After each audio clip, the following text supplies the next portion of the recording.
Selamat pagi dan salam sejahtera bagi kita semua. Apa kabar Bapak Ibu semuanya? Semoga dalam keadaan sehat selalu. Salam kenal, senang sekali saya Cynthia Nabila, bagian dari konsultan Karisman yang akan memfasilitasi jalannya webinar kali ini. Sebelumnya kami ucapkan terima kasih kepada Bapak Ibu yang telah bergabung dalam webinar kami yang berjudul Double Materiality, The Guiding Principle for Sustainability Reporting yang diselenggarakan oleh Karisman Learning and Consulting.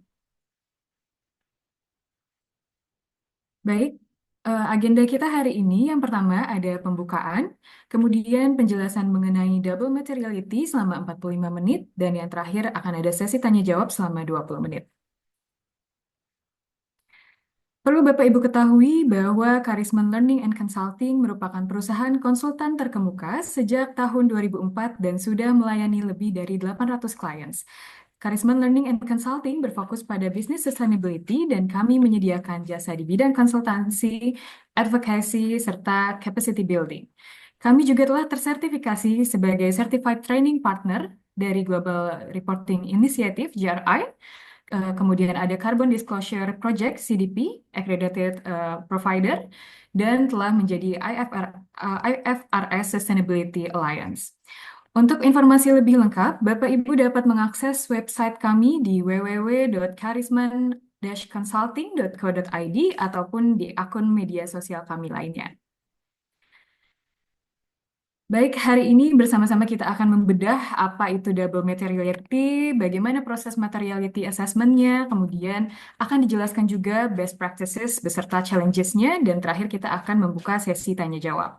Untuk sesi tanya-jawab akan dibuka setelah narasumber selesai menyampaikan materi, dan nanti saat sesi tanya-jawab, Bapak Ibu dapat menggunakan fitur raise hand untuk langsung bertanya, atau Bapak Ibu juga dapat drop pertanyaan dalam kolom Q&A selama berjalannya webinar dan nanti akan dijawab setelah masuk sesi tanya jawab. Baik, langsung saja. Sudah hadir bersama kita narasumber yang tentunya akan menjawab pertanyaan-pertanyaan kita semua, yaitu Bapak Chandra Wirman. Beliau merupakan founder dari PT Karisman Primalulang dan selaku senior consultant. Beliau juga sudah berpengalaman lebih dari 20 tahun dalam strategic management and disclosure, serta sudah certified GRI Sustainability Professional. Halo Pak Chandra, apa kabar Bapak? Selamat pagi, halo Mbak Cynthia, kabarnya baik. Baik. Bagaimana kabar teman-teman semua? Semoga teman-teman juga dalam keadaan baik ya Pak ya. Yes, Oke, langsung aja nih Pak. Ngomong-ngomong materiality, saya mau tanya dikit nih Pak. Kalau di GRI itu kan ada single materiality, ya kan ya Pak? Nah, ya, bedanya kalau dengan double materiality ini sekarang apa ya Pak? Dan uniqueness-nya tuh ada di mana? Boleh langsung dijelaskan Pak? oke. Jadi kalau bedanya tentunya ada di kata double-nya berarti ya, Mbak Cynthia. Ya. Kalau misalnya sudah pernah kita melakukan materiality mengikuti panduannya GRI standar, ya itu materiality yang pertama karena kita akan melakukan double materiality berarti akan melakukan materiality lagi. Itu yang akan kita pelajari bareng-bareng apa bedanya dengan materiality yang sudah dilakukan sebelumnya ngikutin GRI standar. Itu yang akan kita bahas sejam ke depan. Oke, sangat menarik banget pastinya. Jadi boleh langsung saja Bapak dijelaskan biar tidak ada yang menunggu lagi teman-teman. Silakan Bapak. Oke, terima kasih. Assalamualaikum warahmatullahi wabarakatuh. Selamat pagi Bapak dan Ibu semuanya. Mudah-mudahan suara saya terdengar dengan jelas. Sebelum kita memulai, mungkin berdoa dulu barang 1 menit gitu ya Bapak dan Ibu, supaya apa yang akan kita pelajari bareng-bareng ini bisa memberikan manfaat dan acara kita siang hari ini bisa berjalan dengan lancar. Berdoa dipersilahkan.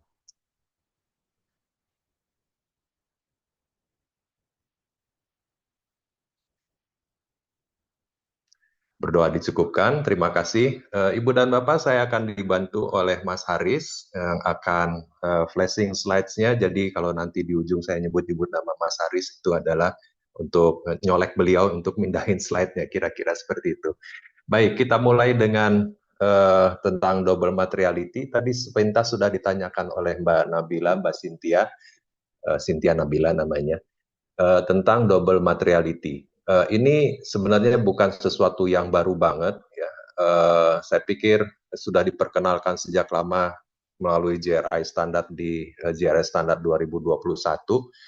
Cuma saja untuk kebutuhan pelaporan sustainability report, standar sendiri tidak mewajibkan melakukan double materiality.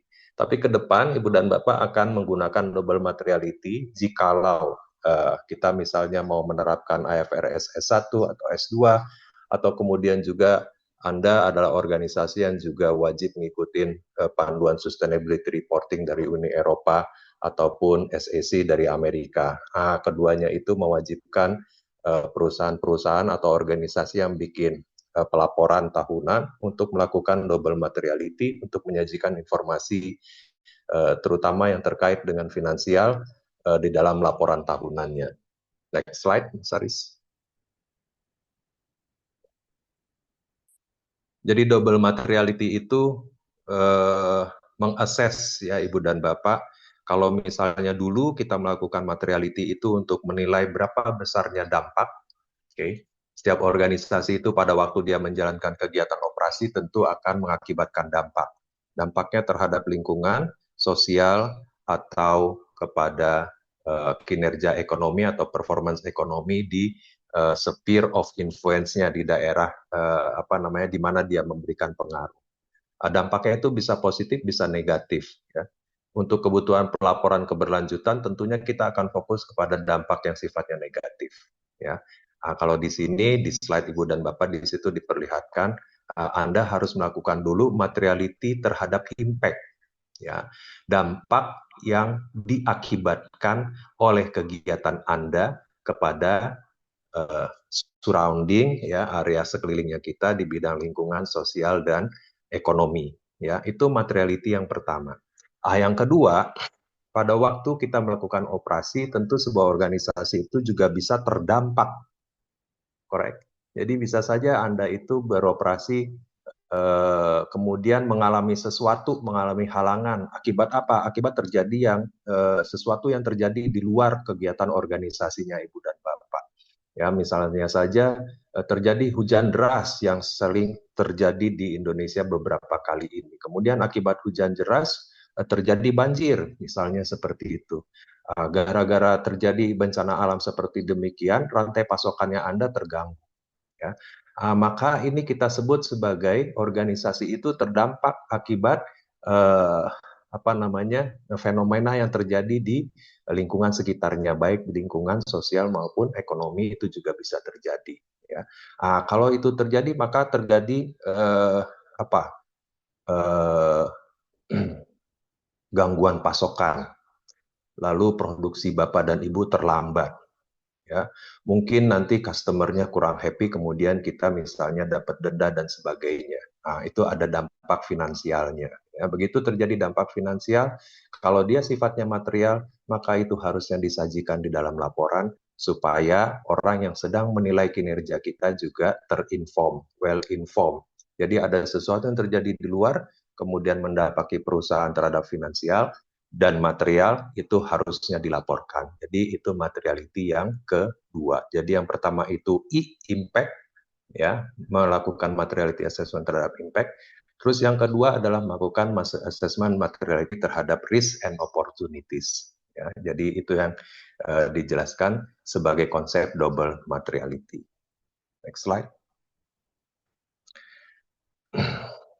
Oke, sebelum kita membahas lebih dalam, lebih detail, boleh juga Bapak dan Ibu silakan melihat di layarnya handphone atau laptop komputer masing-masing. Kita polling sebentar, ya, 10 detik, 15 detik. Seberapa familiar Anda sampai saat ini terhadap konsep double materiality? Yang pertama itu baru pendengar, ya. Yang kedua itu pernah dengar, basic understanding-nya ada. Terus yang ketiga itu intermediate, bisa menjelaskan. Yang terakhir kalau sudah pernah melakukan double materiality. Silakan Bapak dan Ibu pilih salah satu.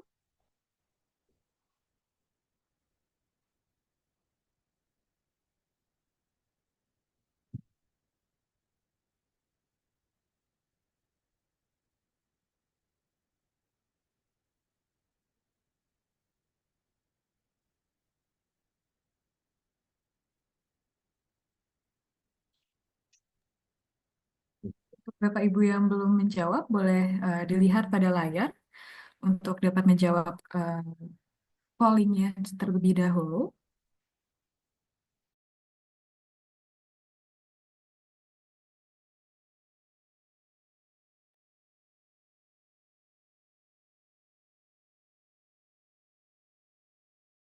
Oke, sekarang baru 65% yang sudah menjawab. Yang belum boleh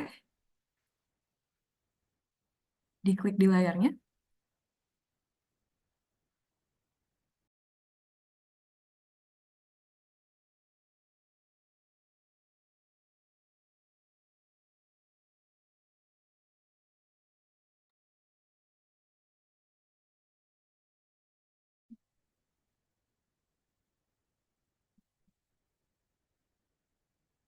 Sudah ada hasilnya nih Pak Chandra.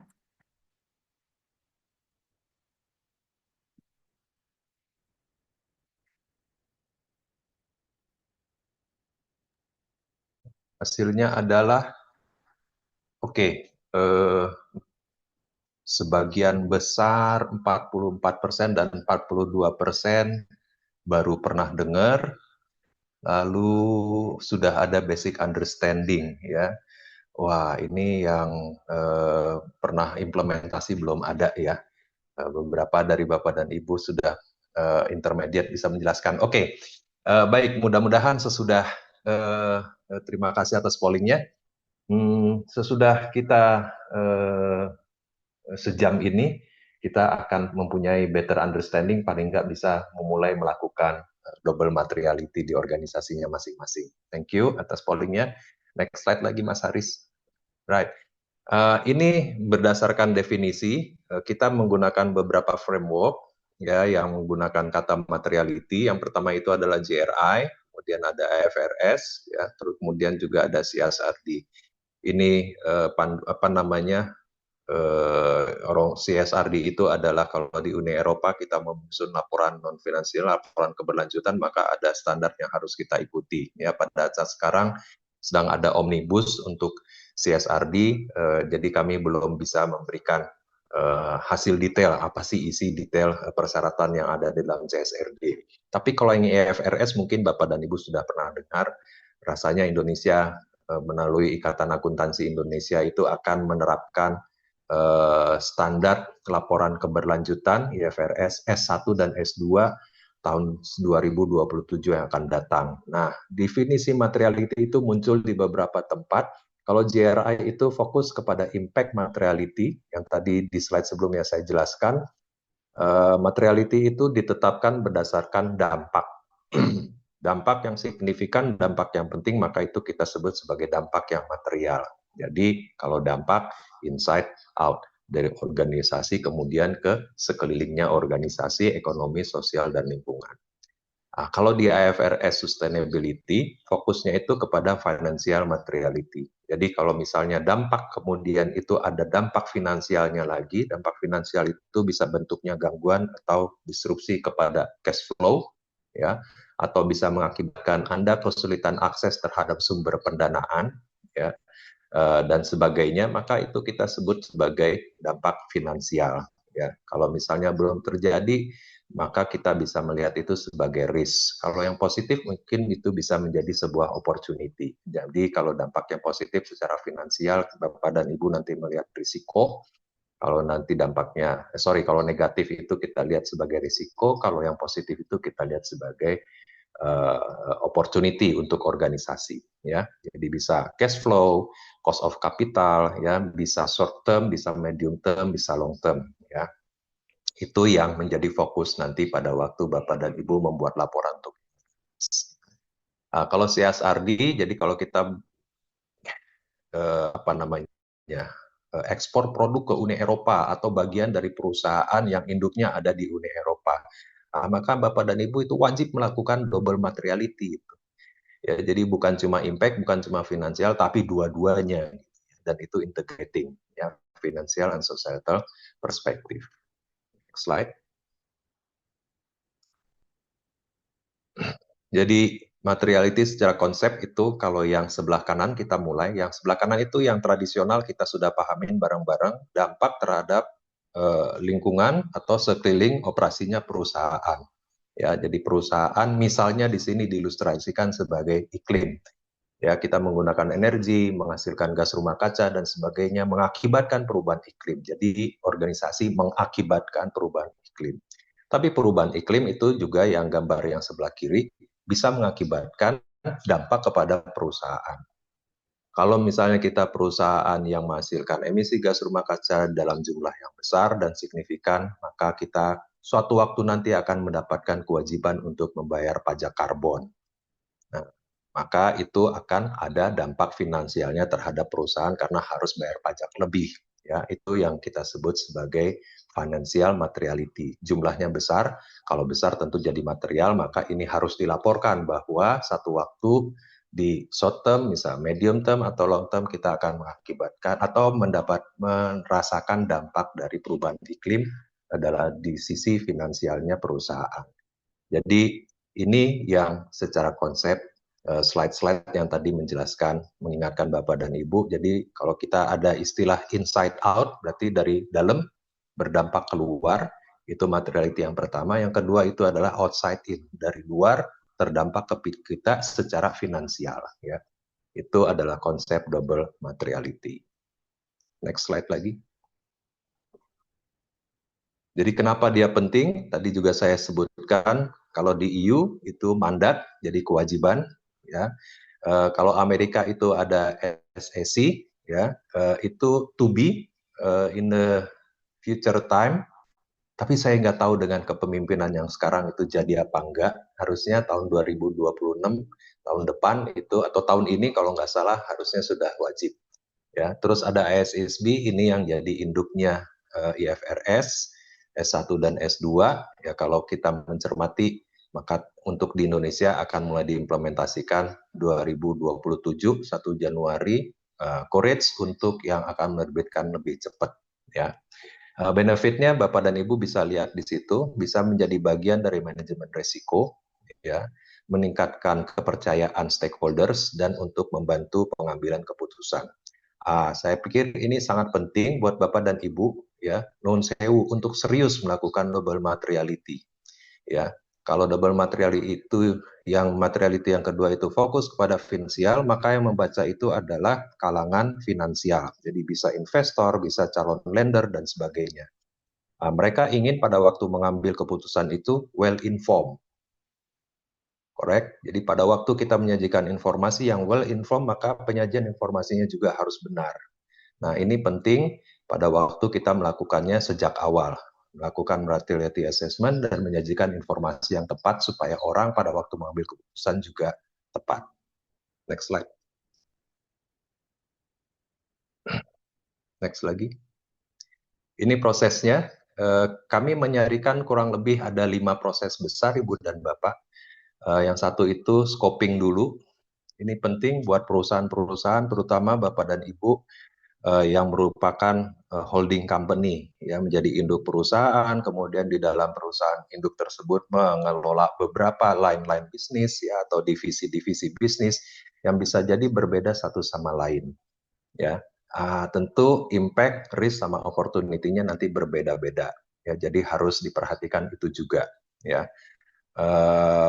Bisnis unitnya. Kemudian yang penting juga itu adalah value chain. Ya, seperti tadi saya sampaikan pada waktu menilai finansial, Bapak juga harus melihat value chain-nya gitu. Ini disrupsinya terjadinya di mana? Oh, tidak terjadi pada kita, pabrik kita mah agak kebanjiran gitu. Ya, tetapi jalanan ke pabrik kita yang banjir. Yang suffer adalah supplier. Nah, itu kalau supplier kan itu berarti Bapak dan Ibu harus mengidentifikasi value chain. Ya. Jadi penting untuk mengidentifikasi juga selain bisnis, apa yang dilakukan sama value chain-nya dan siapa stakeholders Anda. Nanti keperluannya untuk memvalidasi. Terus yang kedua melakukan assessment, nanti akan dijelaskan. Ya, materiality assessment. Beberapa dari Bapak mungkin saya pikir sudah akrab ya dengan proses materiality ini. Ya. Nanti kalau sudah melakukan assessment maka memprioritaskan ya mana yang material dari yang banyak tadi ya secara finansial dan secara dampak yang material itu yang mana ya kita pakai uh, sorry kita pakai materiality matrix ya seperti biasa kemudian integrate integrate, kita akan ketemu topik-topik yang material secara finansial dan secara dampak, terus diapain?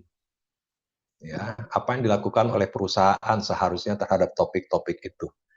Ya, kalau sudah dilakukan sesuatu, terus bagaimana melaporkannya? Ya, align sama GRI, IFRS, CSRD dan sebagainya. Yang terakhir, proses ini tidak berjalan satu kali, tetapi ada review, ya, setiap tahun minimal, ya, dan melakukan perbaikan-perbaikan atau adjustment, ya, jika dirasa perlu. Misalnya kalau ada perubahan di value chain dan sebagainya. Oke, next slide.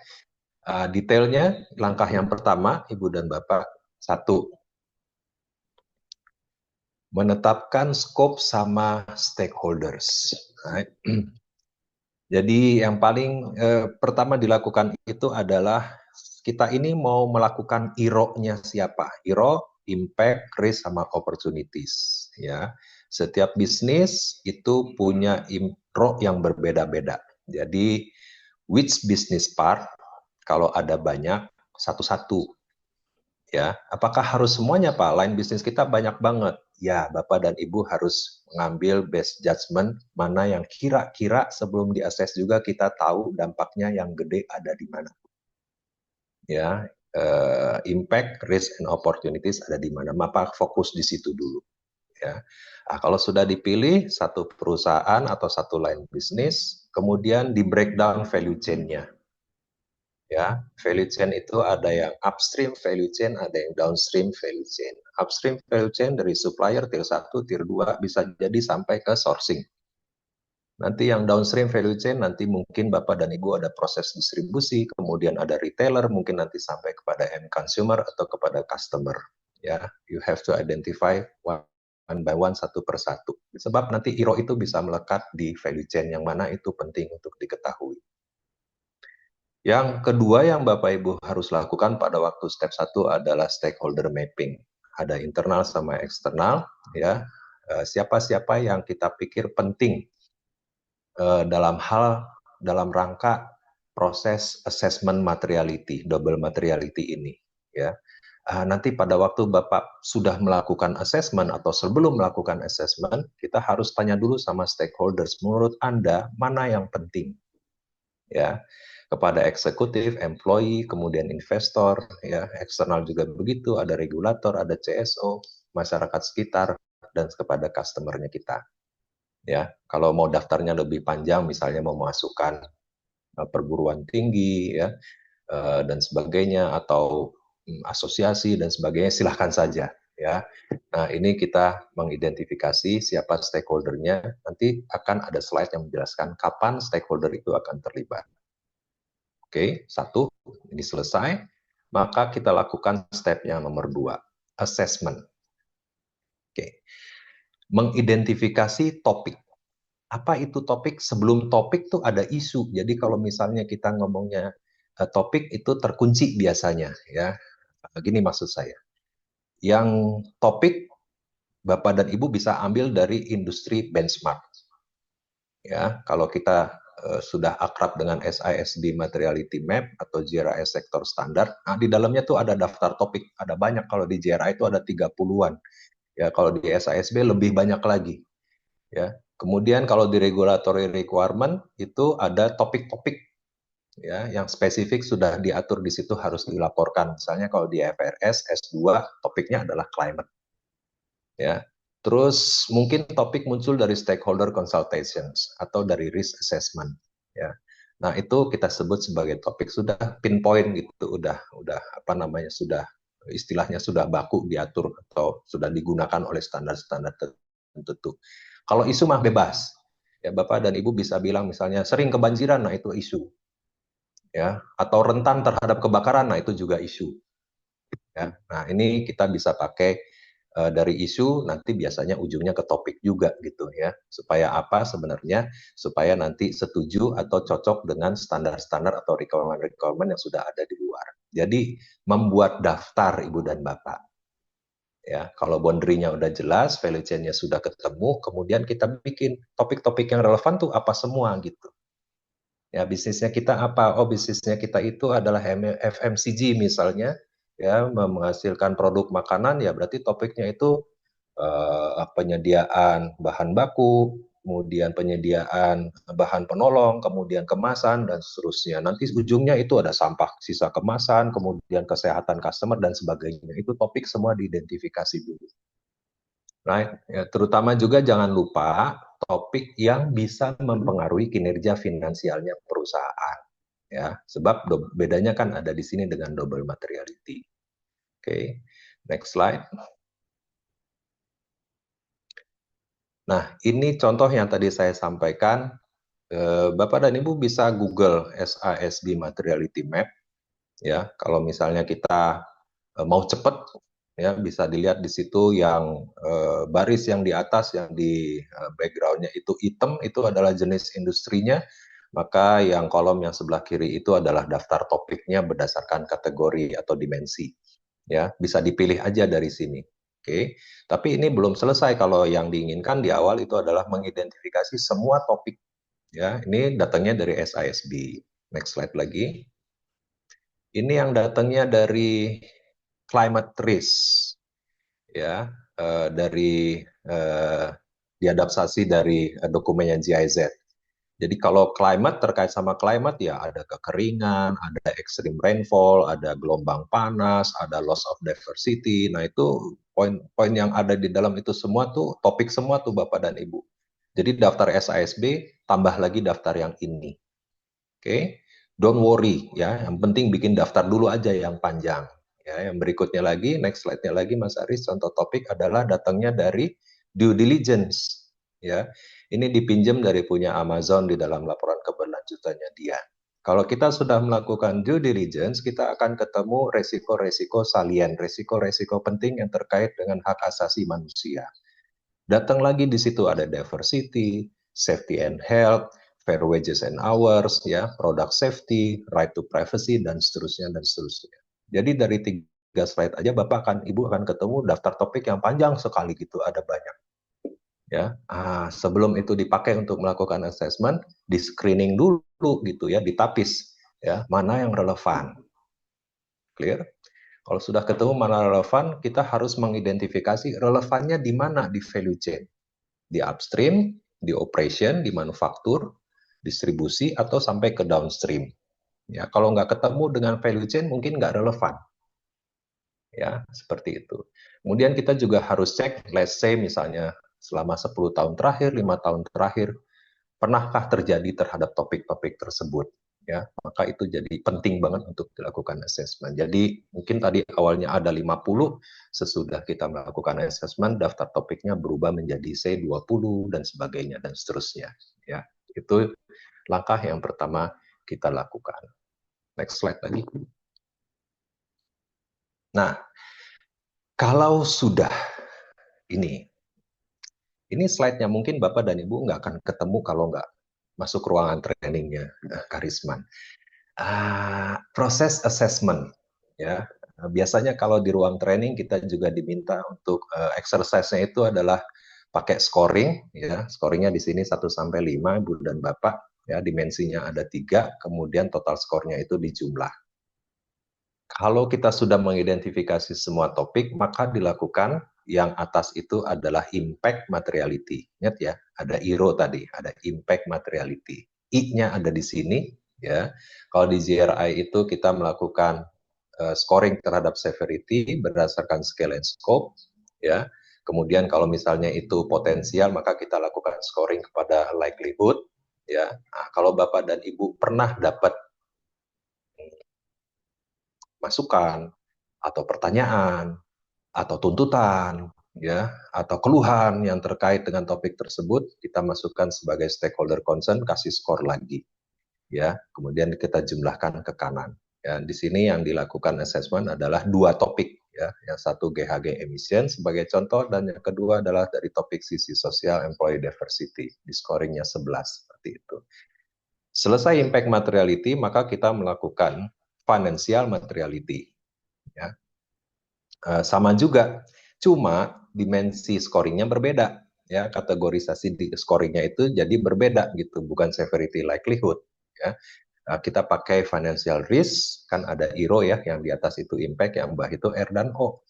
Kemudian kalau dari sisi finansial, resikonya dikasih skor berapa, misalnya di sini eh, pajak karbon, ya. Terus opportunity-nya ada apa enggak? Oh, ada opportunity. Jadi kalau misalnya emisi karbonnya besar, mungkin terjadi pemborosan, kita cari efisiensi. Berarti ada contoh misalnya kita melakukan efisiensi, itu jadi opportunity. Ya, regulatory pressure. Ya, alhamdulillah kalau kita kan diundur-undur terus ya, harusnya tahun ini sudah ada pajak karbon, tapi nggak jadi, nanti diundur lagi. Ya. Scoringnya dikasih lagi, misalnya kalau di sini contoh aja itu 5, kemudian di total skornya ada 14. Ini double materiality-nya kelihatan dari sini ya Ibu dan Bapak. Ya, jadi yang atas itu materiality yang pertama impact, ya ini sudah biasa Bapak Ibu lakukan. Terus materiality yang kedua itu adalah financial materiality, ya risk and opportunity, right? Terus di sini ada skor 1 sampai 5. Mau pakai skor 1 sampai 10 silahkan. Mau pakai 1 sampai 25 mangga, ya. Total skornya gimana, Pak? Mau dijumlah silahkan. Mau dikaliin monggo, ya. Itu tergantung Bapak dan Ibu, itu tidak diatur ya. Hanya saja kalau misalnya 1 sampai 5 maka jelaskan severity 1 itu apa, 2 itu apa dan seterusnya supaya nanti konsisten pada waktu memberikan scoring. Right? Nah, ini kunci pada waktu melakukan materiality. Kalau scoringnya sudah selesai, di plotting. Yang kita sebut di plot ke matriks. Ya. Kalau yang diilustrasikan di sini adalah sumbu datarnya adalah impact materiality, scoring yang impact, sumbu tegaknya itu adalah financial materiality. Ya, sumbu Y. Skornya di plotting ke matriks. Right? Jadi ini adalah cirinya double materiality kalau divisualisasi. Bentuk matriksnya, impact materiality, dan financial materiality. Mau sumbunya dibalik, ya terserah aja, nggak apa-apa. Ya, tapi bentuk matriksnya seperti ini. Pak, kok mirip sama yang dulu? Beda. Jadi kalau yang dulu, yang GRI Standar 2021, bahkan sebelum, maksud saya, sebelum GRI Standar 2021, sumbu tegaknya itu adalah stakeholder perspektif, ya, bukan financial materiality. Beda ya, jadi dicermati. Jadi kalau Bapak dan Ibu bikin SR, kemudian menampilkan matriks di dalam dokumen SR, coba diperiksa judul sumbunya. Kalau sumbunya itu adalah impact terhadap perusahaan, kemudian yang kedua itu adalah stakeholder, udah berarti ngikutin IAS Standar GRI 2021 aja itu belum. Ya, apalagi kalau mau double materiality. Jadi ini penting buat Bapak dan Ibu untuk periksa kembali, right? Nah, kalau sudah dapat matriks seperti ini, ya, kemudian kita tanya sama stakeholders atau kalau sebelumnya sudah melakukan survei kepada stakeholders, kita periksa hasilnya. Cocokkah dengan apa yang jadi kepentingan masing-masing stakeholders utamanya kita? Right? Kalau sudah, kemudian difinalisasi dokumennya, diberikan penjelasan yang tepat, kemudian direview oleh senior manajemen kalau perlu melakukan alignment.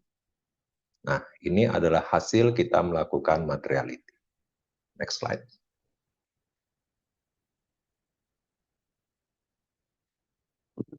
Itu step yang ketiga.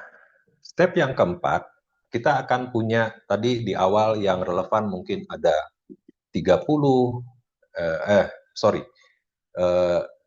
daftar topik kita mungkin 30, yang relevan mungkin ada 20, ya. Kemudian kita mencari mana yang material, ya. Kita melakukan assessment di plotting, ya. Kita prioritaskan lagi, sorry, balik ke slide sebelumnya, Mas Haris. Oke. Ini di slide sebelumnya Bapak dan Ibu bisa meletakkan di mana topik-topik yang material. Ya, kalau kita mau kasih thresholdnya di sini. Kalau kita mau kasih kuadrannya di sini. Ya, biasanya kalau high maka maksud saya financial materiality-nya high, impact materiality-nya high, ya, maka itu di kuadrannya ada di kanan atas. Semua yang ada di kanan atas maka itu harus disajikan lengkap, detail pada waktu kita menyajikan laporan. Ya, kalau misalnya dia ada di kuadran yang kurang dari itu, mungkin kita sajikan dalam bentuk pelaporan yang lain. Ya, itu boleh. Itu yang membedakan memprioritaskan topik-topik berdasarkan double materiality. Oke, sorry kelupaan. Next slide lagi. Kalau sudah ketemu topik-topik yang material, misalnya di sini topik materialnya itu adalah climate change, maka kita plotting, ya. Berdasarkan apa? Berdasarkan kalau mau bikin laporan, kalau kita laporan yang ngikutin GRI, kalau di GRI itu yang terkait sama climate change itu adalah melaporkan emisi gas rumah kaca, CO2 emission, sama penggunaan energi. Ya, misalnya ini untuk contoh. Tapi kalau untuk yang IFRS reporting, maka Bapak harus melaporkan CO2 emission sama dengan yang GRI reporting. Tambah yang bawahnya itu Bapak dan Ibu yang dibikin bold, financial risk. Ya, kalau ada carbon tax dan sebagainya. Kemudian yang satunya lagi adalah transition plan. Ya, kalau financial risk itu bisa carbon tax, bisa physical risk, ya, dan sebagainya. Terus kemudian kita harus sajikan transition plan-nya. Jadi di sini beda hasil. Kalau di sustainability report, melakukan materiality berdasarkan impact, Bapak dan Ibu melaporkan climate change, yang dilaporkan diminta di situ adalah CO2 emission sama energi use. Selesai laporannya. Kalau kita double materiality, yang impact-nya itu tetap dilaporkan, yang kedua, yang financial materiality-nya juga harus dilaporkan. Kadang-kadang matriksnya itu sama seperti yang dicontohkan di depan. Tapi yang penting yang membuat berbeda adalah menjelaskan financial risk dan menjelaskan transition plan. Transition plan muncul khusus buat climate. Ya, jadi tidak semua topik material itu harus ada transition plan-nya. Ya, tapi financial risk-nya selalu harus ada. Slide.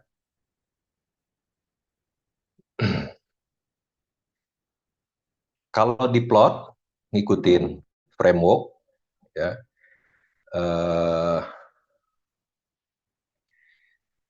setiap topik material yang sudah diidentifikasi kemudian kita anggap sebagai penting, ya, yang high-high tadi, masing-masing itu harus dijelaskan.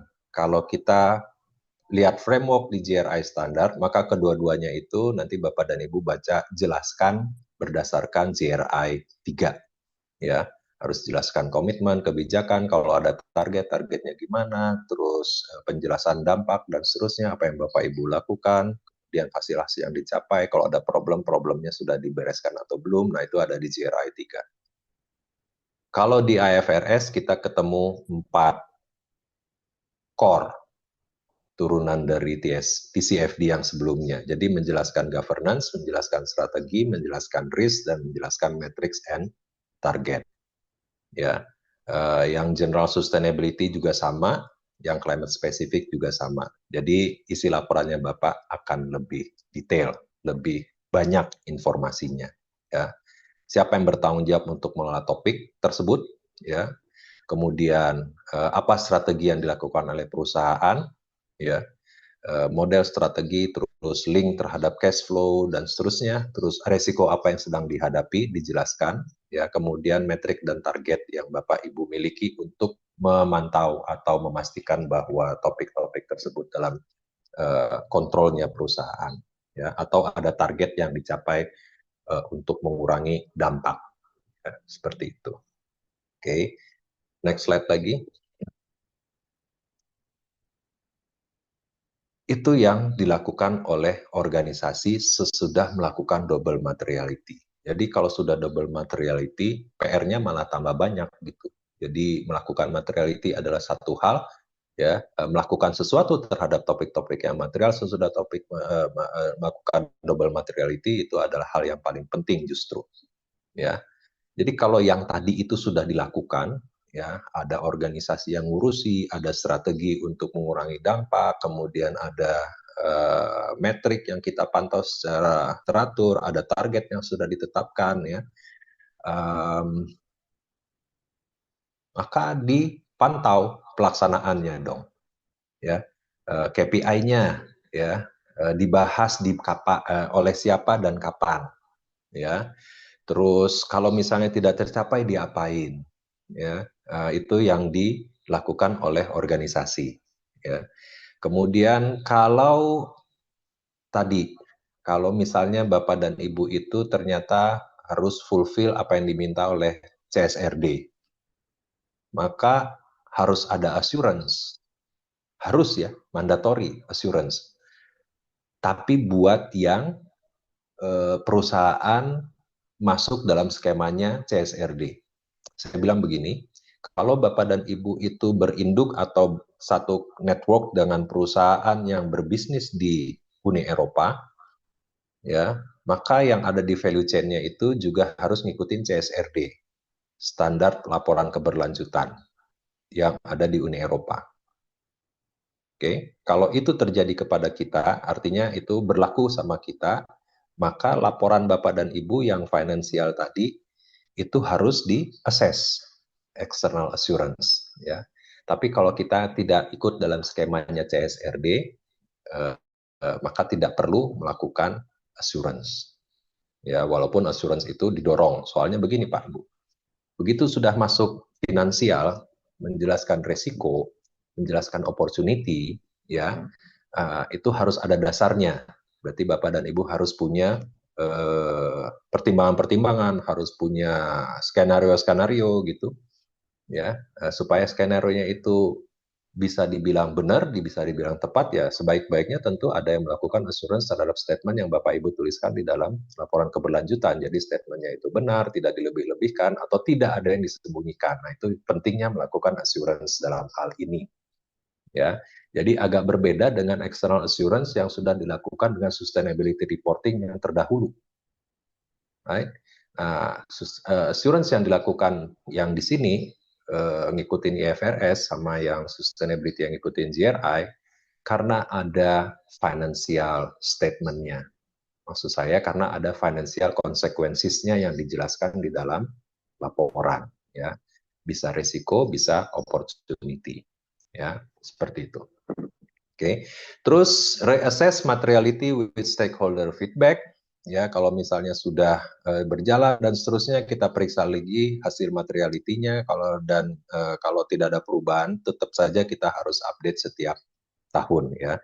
Update nggak berubah atau ada value chain-nya Bapak berubah dan sebagainya, maka materiality juga harus diperiksa ulang, ya. Scoring-nya mungkin harus diperiksa ulang dan sebagainya. Ini proses monitoring and updating.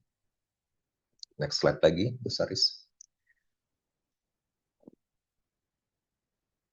Oke, ini yang berikutnya adalah contoh dan challenges yang mungkin dihadapi oleh perusahaan pada waktu yang sudah melakukan materiality. Ini contoh sebuah perusahaan FMCG global. Kayaknya ini kalau nggak nomor 1, nomor 2. Ya. Kalau perusahaan FMCG yang menghasilkan produk makanan tentu akan bergantung kepada produk-produk agriculture gitu. Ya kalau agriculture maka juga akan memerlukan ketersediaan air ya untuk tanaman dan sebagainya. Ya, jadi perusahaan ini mengidentifikasi, ini perusahaan global ya Bapak dan. Yang jadi isu dan topik yang material buat dia itu adalah water scarcity. Ya, kemudian dia lakukan scoring, ya, impact-nya ternyata high, financial high, risk-nya terhadap operation juga high. Jadi dia teridentifikasi sebagai topik material berdasarkan double materiality, ya. Dan ini menjadi ranking 1, ya. Karena apa? Karena agriculture itu tergantung sama air. Ya. Ini yang paling penting buat perusahaan tersebut secara global. Ya. Sesudah itu dia mengintegrasikan topik material tadi ke dalam strategi, ya. Masuk ke dalam bisnis, kemudian masuk ke dalam risk management, kemudian diatur dalam operasi. Cara ngambil airnya dari mana, menghemat airnya gimana, efisiensinya harus bagaimana dan seterusnya. Lalu dia menetapkan target di bawah. Ya, tahun 2030 pabrik-pabrik yang masuk kategori high risk, misalnya berada di daerah yang water stress area, misalnya gitu, maka tahun 2030 dia harus water neutral, tetap ngambil air, tetapi ada yang replenish, ada yang dikembalikan juga ke alam. Ya, kemudian dia berinvestasi sebesar 120 juta US untuk water recycling plus farmer training. Ya, itu strateginya dia dalam menghadapi water scarcity. Ya, pada waktu proses itu sudah berjalan, maka setiap tahun perusahaan ini akan bikin laporan, ya, disclose, di-align sama GRI, kemudian sama IFRS untuk financial materiality, termasuk kuantitatif matriksnya. Biasanya bisa dipinjam dari GRI dan juga bisa dipinjam dari metrik yang diminta oleh SASB untuk bisnis FMCG. Nah, contohnya yang ada di bawah situ ya Bapak dan Ibu, ya GRI 303 kita pakai, kemudian financial risk of water scarcity, ya. Nah, dihitung sama perusahaan tersebut ternyata ada 2 miliar. Nah, ini yang penting buat Bapak dan Ibu dalam hal menerapkan IFRS nanti. Yang sebelah kiri itu adalah finansial, karena kita berinvestasi 120 juta. Kemudian resiko finansial, kalau kita tidak melakukan apa-apa, business as usual, resiko terhadap pendapatan di masa yang akan datang itu bisa 2 miliar. Karena apa? Water scarcity. Nah, ini yang disajikan Pak Bu di dalam laporan. Ya. Terus selanjutnya nanti ada monitor and improve, ada KPI-nya, talking sama stakeholders, kemudian pencapaiannya berapa, dan sebagainya. Sampai nanti dapat hasil finansial ternyata bisa mencegah kerugian sebesar 300 juta, ya. Terus air yang di saving itu 500 juta liter, ya. Kemudian dapat CDP water security-nya A-list yang Bapak Ibu laporkan. Kemudian itu dari prioritas sampai ke result. Ya. Jadi PR yang paling besar yang tadi saya sampaikan justru adalah menyajikan ini semua. Jadi kalau sudah melakukan double materiality bukan berarti pekerjaannya selesai gitu. Makanya kalau Bapak dan Ibu mau melakukan double materiality, lakukannya sekarang sebab runtutan ke belakangnya ada banyak. Ada integrate, ada disclose, ada monitor. Otherwise nanti nggak bisa cerita apa-apa di dalam laporan. Next slide lagi, Mas. Jadi materiality itu bukan cuma untuk keperluan laporan atau pelaporan, ya. Jadi ini sebenarnya sebuah roadmap untuk melakukan action. Ya, Bapak dan Ibu akan ketemu topik-topik yang high risk itu yang mana. Ya, harusnya itu diadopsi, di-embed ke dalam core business decision. Jadi bagian dari bisnis itu sendiri bukan cuma tambahan-tambahan aja untuk bilang sustainable development dan sebagainya. Kemudian ada disclosure. Jadi apa yang Anda janjikan, apa yang Anda lakukan, kemudian finansialnya itu resikonya berapa, kemudian apa yang kita berhasil capai, ya itu dilaporkan. Ya kalau misalnya sudah external assurance tentu akan menciptakan kepercayaan kepada kepercayaan dari stakeholdersnya Bapak dan Ibu, terutama investor ya atau masyarakat finansial. Jadi saya kira ini pesan pentingnya untuk melakukan double materiality. Next slide lagi. Now, ini adalah tantangan-tantangan mungkin ya Bapak dan Ibu.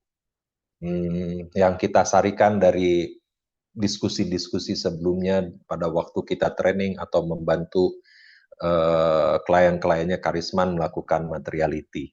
Ya. Yang pertama itu adalah kompleksitas data. Ya, datanya itu ada banyak. Ya, statement klasiknya itu kalau ditanya datanya ada nggak? Ada di mana? Nggak tahu. Jadi data itu adanya di mana-mana. Jadi kompleksitas data itu juga misalnya data siapa yang kita harus pakai, apakah datanya procurement, apakah datanya warehouse, apakah datanya produksi, ya. Kemudian mungkin ada gap. Gap itu artinya data apa yang diminta dengan data yang tersedia itu mungkin satuannya berbeda, ya. Atau harus ada asumsi-asumsi yang harus kita lakukan untuk mendapatkan data yang lebih tepat. Ya, sebut saja misalnya jumlah sampah, Pak. Kalau sampah nggak pernah dihitung, Pak, karena kita retribusinya tiap bulan kan sama. Jadi kalau kita mau ngurangin jumlah sampah, baseline-nya apa dong kalau nggak pernah dihitung? Kan tidak bisa baseline-nya, maksud saya tidak bisa retribusi itu jadi baseline-nya. Itu ada gap antara apa yang kita perlu hitung dengan data yang kita miliki. Ya. Terus subjectivity in impact assessment. Ingat tadi ada proses scoring.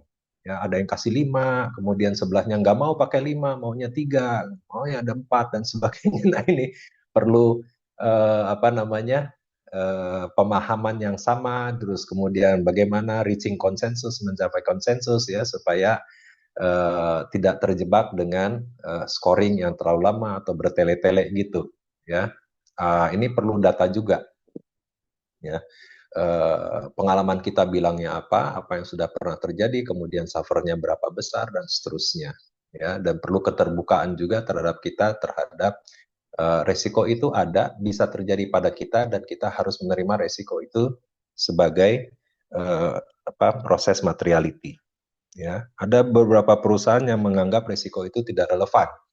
Itu beberapa kali terjadi. Ya. Nggak terjadilah Pak di tempat kita, itu nggak relevan lah sama kita, kita kan bukan pabrik dan sebagainya. Sebagai that kind of discussion itu juga terjadi.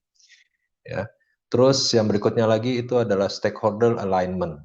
Ya. Scoring biasanya kita lakukan sendiri, ataupun kalau bareng sama stakeholders biasanya juga terbatas. Ya. Ini stakeholder alignment itu juga bisa berbeda-beda itu hasil scoringnya. Apa yang menurut mereka penting, gitu ganti stakeholder, topiknya nanti berubah lagi. Ya, kemudian juga bahkan di internal stakeholder alignment juga bisa berbeda itu visinya atau perspektifnya stakeholder di internal. Ya, nanti ada beberapa contoh misalnya apa yang penting untuk bagian pembelian sama apa yang penting untuk bagian HSE itu bisa bertentangan, bisa jadi ya seperti itu. Nah itu perlu membenahi balik lagi sama yang dengan tadi dengan konsensus dengan pemahaman yang sama. Regulatory fragmentation. Tadi saya tunjukkan beda-beda ternyata yang diwajibkan oleh GRI, yang diwajibkan sama si IFRS, yang diwajibkan sama CSRD. Nanti kita tambahkan lagi misalnya apa yang diminta sama IDX, apa yang diminta sama ASEAN CG Scorecard, apa yang diminta sama eh, siapa lagi gitu ya Bapak dan Ibu ya.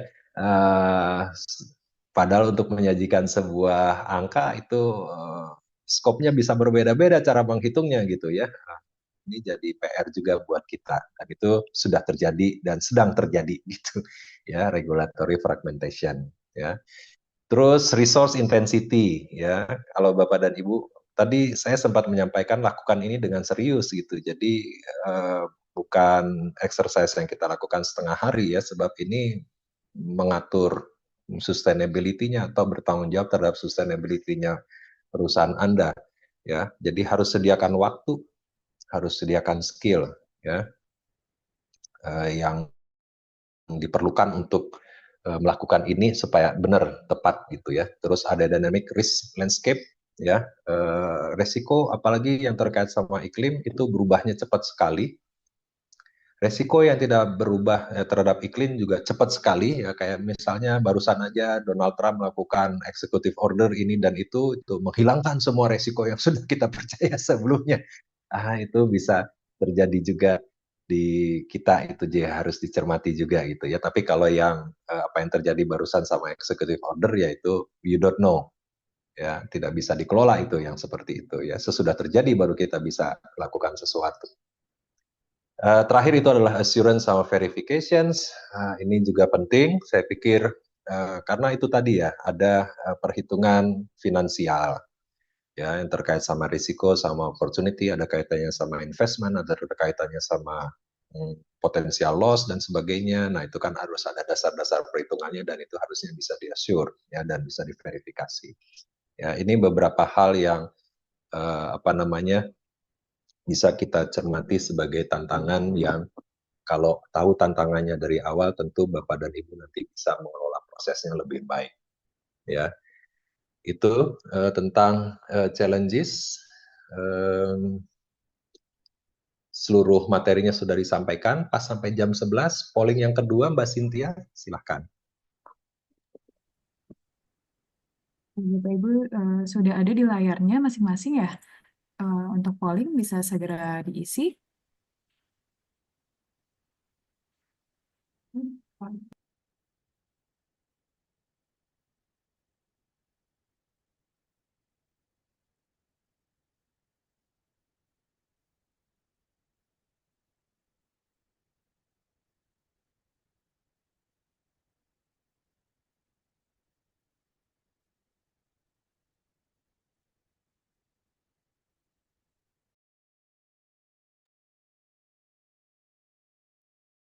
Untuk Bapak Ibu yang belum mengisi polling, boleh segera diisi.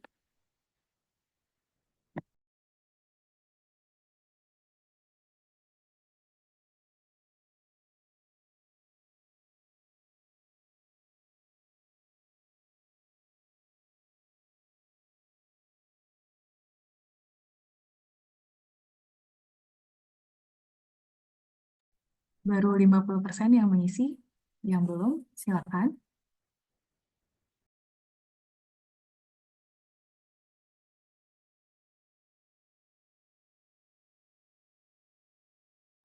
Waktu mengisi polling kita masih ada 2 menit lagi.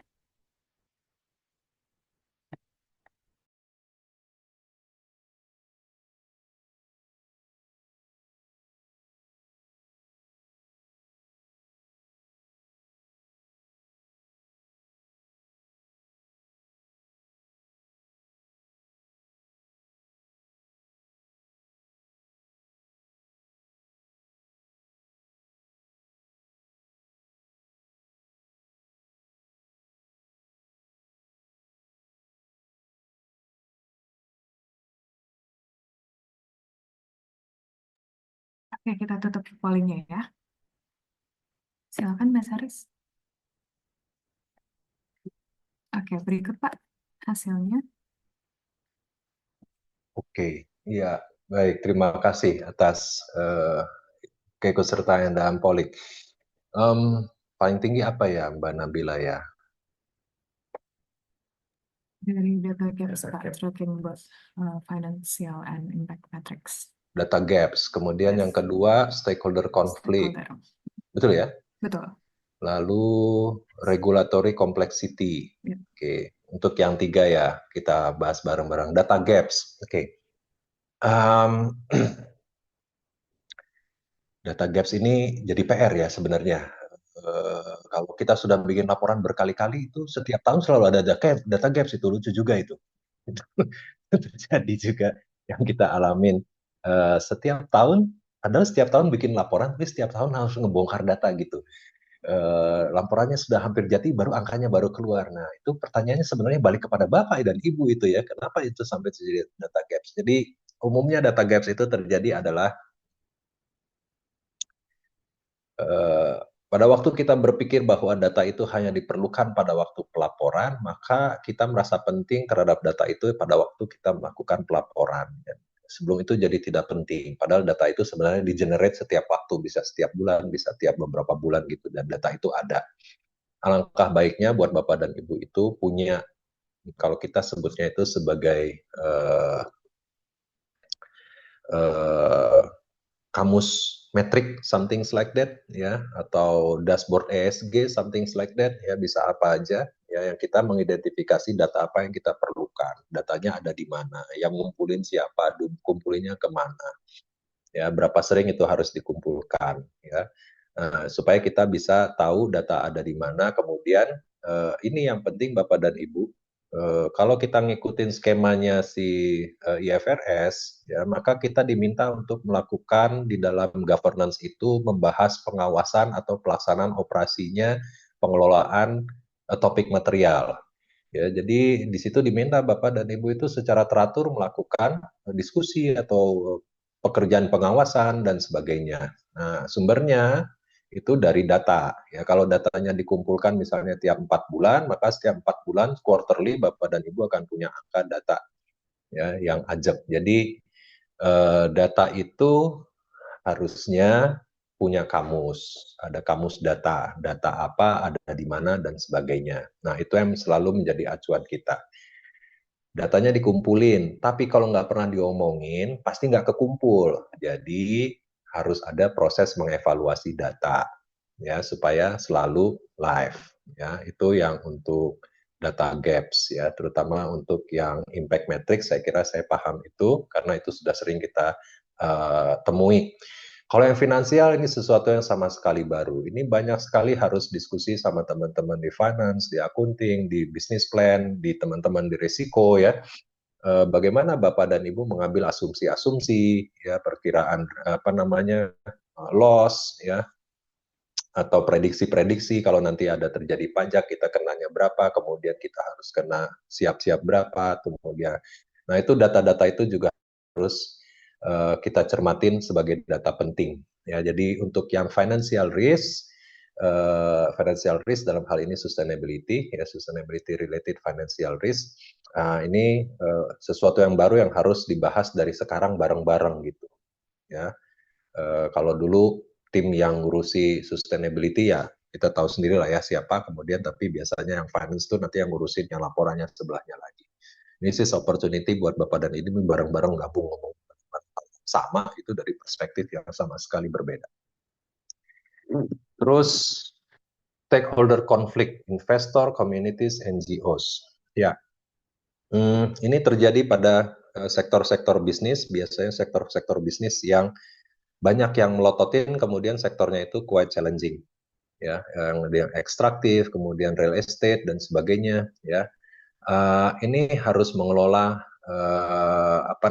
harus mengelola isu. Saya pikir pada waktu kita melakukan double materiality, ya, when you're doing it correctly, kalau kita melakukan dengan approach yang benar, dengan tepat, gitu ya, kita jadi aware apa yang penting buat stakeholdersnya kita sesungguhnya, ya. Kemudian kita menyajikan informasi sesuai dengan yang menjadi harapannya atau jadi tuntutannya. Jadi kalau terjadi konflik ya ini yang proses yang harus difasilitasi sih menurut saya.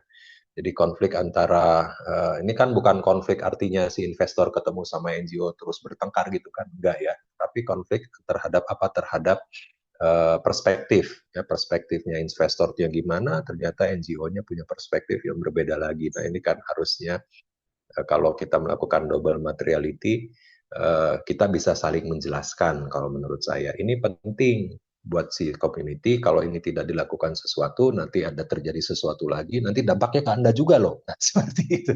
Ya, ini sering kita temui. Oke, terus yang ketiga itu adalah regulatory complexity. Oke, regulatory complexity ya, it happen, ini terjadi ya, kayak CSRD aja gitu. Sudah keluar mau disahkan, kemudian ternyata ada yang mengadvokasi gitu, berubah lagi kan sekarang ya. Kita belum periksa lagi, melakukan assessment lagi apa yang final persyaratan yang dalam standarnya CSRD. Di peraturannya suka berubah-berubah ya. ISSB sudah berjalan, kemudian konon kita akan implementasi ini untuk laporan yang terbit sesudah 1 Januari 2027 ya. You have to be prepared ya. Apa yang jadi persyaratannya S1 sama S2 dan seterusnya ya. GRI namanya juga standar. Saya pikir semua standar juga akan punya evolusinya sendiri-sendiri ya. Dulu cita-citanya mau diharmoniskan, ternyata enggak juga ya. SSB tetap ada, JRI tetap ada, CSRD tetap ada, ya SRS tetap ada ya, kemudian ada POJK, ada IDX dan seterusnya dan seterusnya. So you have to deal with that ya. It's a good business buat konsultan gitu sebenarnya. Jadi itu saya kira yang untuk perusahaan dalam menghadapi challenges ya. Mulai dari data dulu deh menurut saya, dan ini benar jadi hasil pollingnya Bapak dan Ibu. Saya yakin tuh data ada ya, tinggal bagaimana kita mengolah data, dan yang penting kalau menurut kami adalah yang membedakan adalah Anda mengevaluasi itu. Jadi harus ada evaluasi, evaluasinya itu harus disampaikan ke manajemen, jadi sesuatu yang penting untuk didiskusikan, untuk dibahas ya. Kalau enggak, ya mungkin kita akan terjebak dengan siklus yang itu lagi, itu lagi. Ya. Oke, itu terima kasih atas pollingnya. What's next? Saya kira presentasinya sudah semua, Bapak dan Ibu. Kita masuk ke sesi tanya jawab ya, Mbak Nabila ya. Jadi ternyata double materiality ini bukan sekedar untuk pelaporan, tapi merupakan suatu roadmap untuk meningkatkan kinerja keberlanjutan organisasi kita dan untuk membangun kepercayaan ya Pak. Ya.